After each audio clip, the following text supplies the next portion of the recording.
8వ పాశురం. கீழ்வானும் வெள்ளென்றருமைশ্বருவேடு மேவான் பரந்தனகான் மிக்குள்ள பிள்ளைகளும் போவான் போகின்றாரை போகாமல் காத்து உன்னை கூவான் வந்து நின்றோன் கோல கலமடைய பாவாய் எழுந்திராய் பாடிப்பறை கொண்டு மாவாய் பிளந்தானை மல்லரை மாட்டிய தேவாதி தேவனை சென்று நான் சேவித்தால் ஆவா வென்றாராயன் தருளேலோர் எம்பாவாய். పాశం కీల్వానం వెల్లెండ్రు యొక్క అర్థం.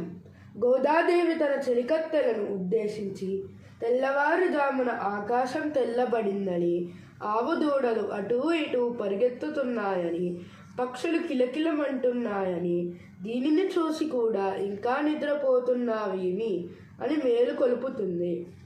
కృష్ణుడిని మేలుకొలిపి ఆయనను పూజించడం తమ లక్ష్యమని, త్వరగా నిద్ర లేచి పూజకు సిద్ధం కావాలని చెప్తుంది.